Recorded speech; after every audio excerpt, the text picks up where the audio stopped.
అంటే అంటే ఇప్పుడు సీఎం కొడుకు సీఎం కావాలి అని కోరుకోవడంలో తప్పేం లేదు కదా అని కొంతమంది అంటూ ఉన్నారు. ఇప్పుడు తెలుగుదేశం పార్టీ వారసత్వం ఎవరిదండి? అచ్చెన్నాయుడుదో, లేకపోతే కళా వెంకట్రావు గారిదో, లేకపోతే ఇంకొకరిదో కాదు కదా, కొల్లు రవీంద్రదో కాదు కదా, ఖచ్చితంగా లోకేష్దే. ఇప్పటి కాకపోతే ఎప్పుడైనా సీఎం చేయాలి కదా ఆయన్ని.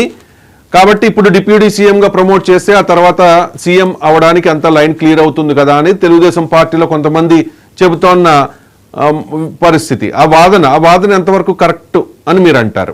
ఆ పాయింట్ వచ్చే ముందు అంటే 3 పాయింట్స్ లో డిఫరెన్స్ చెప్పడం కోసం 3 చెప్పిందా దీనికి దగ్గరకు వద్దాం sir. First point, Pawan Kalyan తన పని తాను చేసుకుపోతుంటే టీడీపీ తన సామ్రాజ్యాన్ని, ప్రభుత్వాన్ని, పార్టీని విస్తరించడం మీద దృష్టి పెడుతుంది, అందుకని డిప్యూటీ సీఎం ప్రసక్తి తీసుకొచ్చారు అనేది కనిపిస్తుంది సార్. రెండోది, జనసేన పవన్ కళ్యాణ్ గాని, జనసేన నాయకులు కానీ, జనసేన కార్యకర్తలు కానీ ఎట్టి పరిస్థితుల్లో వైసీపీ అధికారులకు రాకూడదు, వైసీపీ బలపడకూడదు అని ఎక్కడికక్కడే సర్దుకుని పోతున్నారు. ఈ రోజు మచిలీపట్నం ఎక్కడో జనసేన కార్యకర్త పురుగుల మంది దాకా ఆత్మహత్య చేసుకున్నాడు అంటే తెలుగుదేశం పట్టించుకోవట్లేదని. జస్ట్ బిగినింగ్ ఇది. మూడో పాయింట్ ఏంటంటే ఇప్పుడు ముందు ఏదో ఒక పత్రికలో తెలుగుదేశం పార్టీకి మొదటి నుంచి సపోర్ట్ చేస్తూ వస్తుందన్న ఆరోపణలు ఉన్న ఒక ప్రధానమైన దినపత్రికలో, ఒక ఛానల్లో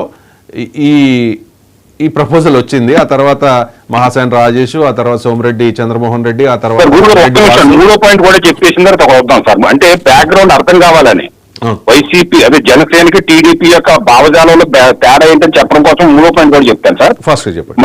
మూడో పాయింట్ ఏంటంటే వైసీపీ గత 5 సంవత్సరాలు మమ్మల్ని చాలా బాధ పెట్టింది, వాళ్ళ మీద ఆ సోషల్ మీడియా తప్పుడు పోస్టులు, సోషల్ మీడియా కార్యకర్తలు కానీ నాయకుల మీద కానీ యాక్షన్ తీసుకోవాలి. జనసేన పవన్ కళ్యాణ్ గారి నుంచి జనసేన కార్యకర్తలు అతను కోరుకుంటుంటే టీడీపీ అధిష్టానం కోరుకోవట్లేదు, వైసీపీ తోటి ములాఖాత్ అయ్యిందా అనే ఉద్దేశంతో వాళ్ళ మీద యాక్షన్ తీసుకోవట్లేదా అనేది కనిపిస్తుంది సార్.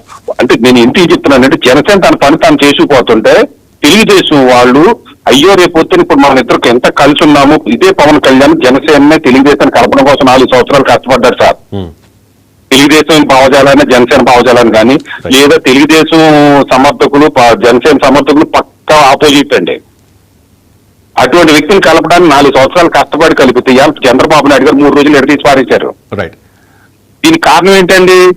ఈ రోజు ఇప్పుడు లోకేష్ గారు డిప్యూటీ సీఎం వల్ల చంద్రబాబు నాయుడు గారి కొడుకు ఖచ్చితంగా బాలకృష్ణ గారు ఎవరైనా ఇంకొకరు వచ్చి పోటీకి వస్తే తప్పించి పార్టీ పగ్గాలు చంద్రబాబు నాయుడు గారి తర్వాత లోకేష్ గారే నాయకుడు.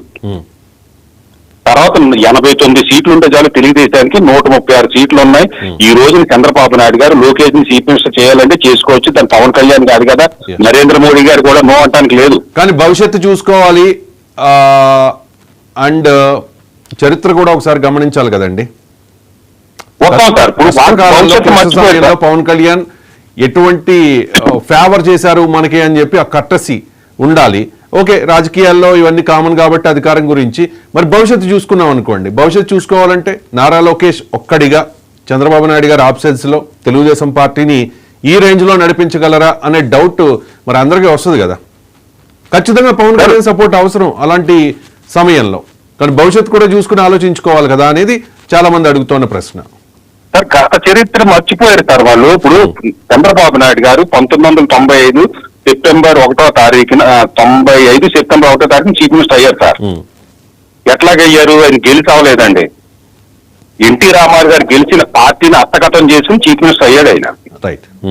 99లో బీజేపీ మద్దతు లేకపోతే చంద్రబాబు నాయుడు గారు తెలుగుదేశం పార్టీ నెగ్గులేదుగా చీఫ్ మినిస్టర్ అయ్యి ఉండేవారు కాదు. వాజ్పేయి గారు చరిష్మాని వాడుకుని సీఎం అయ్యారు ఆయన. 2004లో మళ్ళీ 2004లో కేసీఆర్ తో అయితే 2004లో బీజేపీతో పొత్తులేదు, తెలుగుదేశం ఓడిపోయింది, చంద్రబాబు నాయుడు గారు సీఎం కాలేకపోయారు. మళ్ళీ 2014లో బీజేపీ జనసేనతో పొత్తుంది కాబట్టి చంద్రబాబు నాయుడు గారు సీఎం అయ్యారు. మళ్ళీ 2019లో పొత్తు లేదు, ఒంటరిగా పోటీ చేసింది కాబట్టి చంద్రబాబు నాయుడు. తెలుగుదేశం పార్టీ ఏ పార్టీతోనైనా పొత్తు పెట్టుకున్నప్పుడే సత్తా చాటగలిగింది, అధికారంలోకి రాగలిగింది. సింగిల్ గా పోటీ చేసినప్పుడు సత్తా చాటలేకపోయింది. చంద్రబాబు నాయుడు గారు గత వదిలేద్దాం. ఇప్పుడు లోకేష్ డిప్యూటీ సీఎం చేయాలన్న ప్రతిపాదన, ఫర్ ఎగ్జాంపుల్ పవన్ కళ్యాణ్ అభిమానిగా నాకు ఉండొచ్చు, పవన్ కళ్యాణ్ గారిని సీఎం గా చూడాలని. ఆయన్ని మీరు కూడా అభిమానిస్తారు కాబట్టి మీకు కూడా ఉండొచ్చు. ఆ మెగా ఫ్యామిలీ నుంచి ఎవరొకరు సీఎం అవ్వాలి, చిరంజీవి గారు అవుతారనుకున్నాం, అవ్వలేదు, ఇప్పుడు పవన్ కళ్యాణ్ గారు అయినా అయితే బాగుండును అనొచ్చు. అండ్ కిరణ్ రాయల్ లాంటి వాళ్ళు చెప్పొచ్చు మీరు లోకేష్ డిప్యూటీ సీఎం గా చూద్దాం అనుకున్నారు, కానీ మా పవన్ కళ్యాణ్ గారిని సీఎం గా చూద్దాము అని చెప్పి